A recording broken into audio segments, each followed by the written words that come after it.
हैं, एक बहुत अहम सवाल जिसका जवाब आप लोगों को आज की इस वीडियो में मिलेगा। तो बिना स्किप किए आज की इस वीडियो को एंड तक लास्ट में देखिएगा। तो चलिए शुरू करते हैं अपने आज की वीडियो। अस्सलाम वालेकुम फ्रेंड्स, मैं मुस्का शहजाद और हम लोग आज के अपनी साइंस की चैप्टर नंबर 2 स्टार्ट करेंगे, reproduction in plants. Reproduction 2 word से मिलकर बना है, री और प्रोडक्शन। री का मतलब है दोबारा और प्रोडक्शन प्रोड्यूस से निकला जिसका मतलब है पैदा करना। तो रिप्रोडक्शन का मतलब है दोबारा पैदा करना, अपनी नस्ल को बढ़ाना। आज हम लोग पढ़ेंगे रिप्रोडक्शन इन प्लांट्स के पौधों के अंदर पौधे अपनी नस्ल कैसे बढ़ाते हैं। अब मैं आप लोगों को पहले रीडिंग करके बताऊंगी, रीडिंग करूंगी, फिर आप लोगों को समझाऊंगी। Reproduction in plants. Like all living things, plants must reproduce to continue their species by replacing those that die. There are two types of reproduction: sexual reproduction and asexual reproduction. Sexual reproduction involves the fusion of male and female reproductive cells. These reproductive cells are called gametes, and the fusion of gametes is called fertilization. Sexual reproduction enables genetic information from two parents to mix together.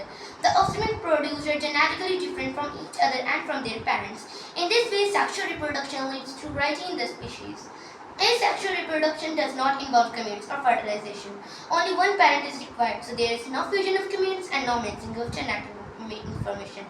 As a result, the offspring are genetically identical to each other and to their parents. They are clones. अब मैं आप लोग बताऊंगी कि sexual reproduction क्या है। Sexual reproduction 2 parents से मिलकर होती है, जैसे कि मेल और फीमेल। अब मेल और फीमेल जब एक साथ जब उनके अंदर क्या होता है, एक रिप्रोडक्टिव सेल्स होते हैं जैसे कि पोलन ग्रेन्स, उन्हें हम लोग क्या कहते हैं, गमीट्स कहते हैं। और जब गमीट्स आपस में मेल के गमीट्स फीमेल के गमीट्स के साथ मिल जाते हैं, फ्यूज हो जाते हैं। फ्यूजन का मतलब होता है मिलना। जब वो मिल जाते हैं फिर वो एक प्रोसेस होता है जिसे हम लोग कहते हैं फर्टिलाइजेशन।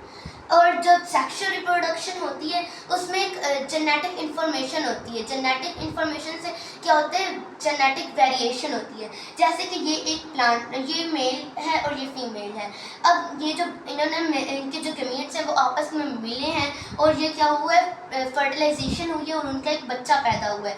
अब जो वो बच्चा है ना, वो उसके कुछ आदतें होंगी, कुछ चीज़ों की जो कि अपनी मामा के जैसी होंगी, कुछ चीज़ों की जो कि उसके पापा के जैसी होंगी। तो ये क्या इसके अंदर कौन तब्दीलियाँ ला रहा है, जेनेटिक वेरिएशन हो रही है। इसके अंदर क्या हो रही है, जेनेटिक वेरिएशन हो रही है।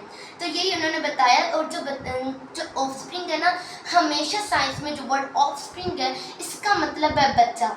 अब ये जो ऑफस्प्रिंग है ना, ये बिल्कुल डिफरेंट होता है अपने मामा से, अपने पापा से, अपनी सिबलिंग से, अपने दोस्तों से, सबके से क्या होता है, डिफरेंट होता है। अब ये क्या हो जाता है, डिफरेंट होता है। जो बच्चा पैदा हुआ वो अपने मामा से भी डिफरेंट होता है, अपने पापा से भी डिफरेंट होता है। कुछ चीज़ें होती हैं जो कि उसके मामा के जैसी होती है, कुछ चीज़ें होती हैं जो कि उसके पापा के जैसी होती हैं। यही वो बता रहे सेक्सुअल रिप्रोडक्शन में कि उनमें बहुत वैरायटी होती है। कि जैसे कि ये इसका कलर ब्लू है, इसका कलर रेड है, तो उसका बच्चा जो होगा उसका कलर हो सकता है पिंक हो, या फिर हो सकता है कि रेड हो सकता है ब्लू हो। तो ये सारी तब्दीलियाँ कौन ला रहा है, जेनेटिक वेरिएशन ला रहे हैं। अब है एसेक्सुअल रिप्रोडक्शन।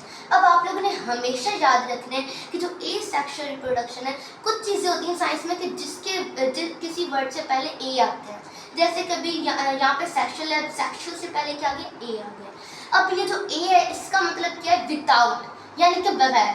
सेक्सुअल रिप्रोडक्शन का मतलब है सेक्स के बगैर, यानी कि जो सेल्स होते हैं जैसे कि गमीट्स और फर्टिलाइजेशन इसके अंदर नहीं होती।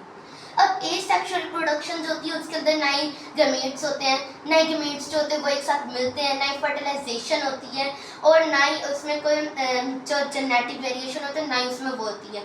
उसमें सिर्फ एक पेरेंट होता है और वो क्या होता है, एक पेरेंट ही सिर्फ बच्चा पैदा कर रहा होता है। और क्या होता है, वो जो बच्चा उसका पैदा होता है ना, वो बिल्कुल सेम टू सेम अपने पेरेंट के जैसा होता है। जैसे कि ये एक पेरेंट है, ये इसने एक बच्चा पैदा किया है। अब ये क्या है, ये ब्लू कलर का है। अब जिसका बच्चा पैदा हुआ है उसका भी वो भी ब्लू कलर का ही होगा।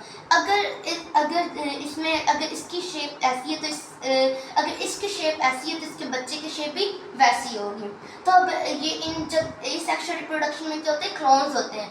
क्लोन्स से आप लोगों ने हमेशा क्लोन्स से याद रखना है,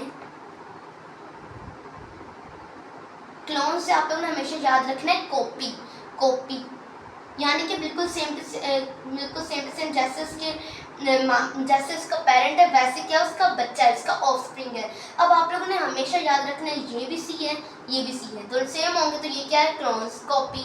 तो इसी तरीके से आप लोगों ने याद करना है। तो क्लोन्स का क्या मतलब है, कॉपी, यानी कि बिल्कुल सेम टू सेम। अब ये एक प्लांट है, जैसे कि अब ये एक प्लांट जो है, अब ये जो है, अब इसके अंदर समझो कि एक बीमारी है, तो ये तो क्लोन्स है ना, ये इस बिल्कुल सेम टू सेम होते हैं। अगर इस प्लांट के अंदर कोई बीमारी है तो जब वो एक और अपना बच्चा पैदा करेगा तो उसके अंदर भी बीमारी होगी। लेकिन सेक्सुअल रिप्रोडक्शन में जो जैसे कि ये दो पेरेंट्स हैं, इसके अंदर कोई बीमारी इसमें नहीं है। तो ये जो प्लांट है, ये जो बच्चा ऑफस्प्रिंग है, ये बिल्कुल अपने मामा पापा से चेंज होता है, डिफरेंट होता है। तो इसी तरीके से क्या होता है, इससे बीमारी नहीं लगेगी। लेकिन ये सेक्सुअल रिप्रोडक्शन में बिल्कुल आइडेंटिकल होता है। आइडेंटिकल का मतलब होता है पहचान। लेकिन इस बुक में, इस चैप्टर में जो हम लोग आइडेंटिकल पढ़ रहे होते हैं, इसका मतलब होता है सेम। अब जो ए सेक्सुअल रिप्रोडक्शन में जो होता है, उनके पेरेंट्स और उनका बच्चा दोनों सेम होते हैं, इसके अंदर की बीमारी हो तो इसमें भी बीमारी होगी। तो आई होप कि आप लोगों को आज की वीडियो अच्छी लगी हो। तो अगर आप लोगों को आज की वीडियो अच्छी लगी हो तो लाइक, शेयर, सब्सक्राइब। बाय।